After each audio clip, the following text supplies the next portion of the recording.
யார் அந்த சார்?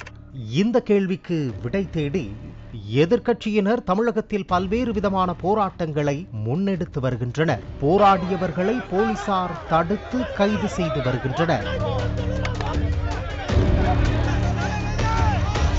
அண்ணா பல்கலைக்கழக மாணவி பாலியல் வன்கொடுமை செய்யப்பட்ட சம்பவத்தில் கைது செய்யப்பட்ட ஞானசேகரன் தன்னை மிரட்டிய போது அவனுக்கு செல்போன் அழைப்பு வந்ததாக மாணவி புகாரில் தெரிவித்திருந்தார். எதிர்முனையில் பேசியவரிடம் அந்த பெண்ணிடம் தான் பேசிக் கொண்டிருப்பதாக கூறிய ஞானசேகரன் தன்னிடம் அந்த சாருடனும் தனிமையில் இருக்க வேண்டும் என்று மிரட்டியதாக தெரிவித்திருந்தார்.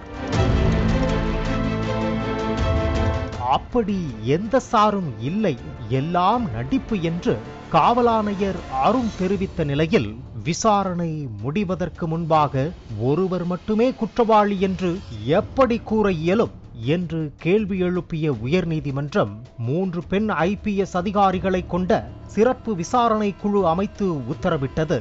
சிறப்பு விசாரணை குழு இந்த வழக்கின் விசாரணையை தொடங்கியுள்ள நிலையில் சிறையில் அடைக்கப்பட்டுள்ள காமுகன் ஞானசேகரனை 10 நாள் போலீஸ் காவலில் எடுத்து விசாரிக்க அனுமதி கேட்டு நீதிமன்றத்தில் மனு தாக்கல் செய்ய முடிவு செய்துள்ளனர்.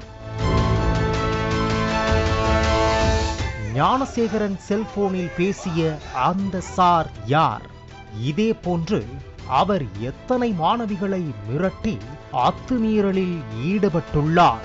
அவரால் பாதிக்கப்பட்டு அச்சத்தில் புகார் தராமல் இருக்கின்ற மாணவிகள் யார்?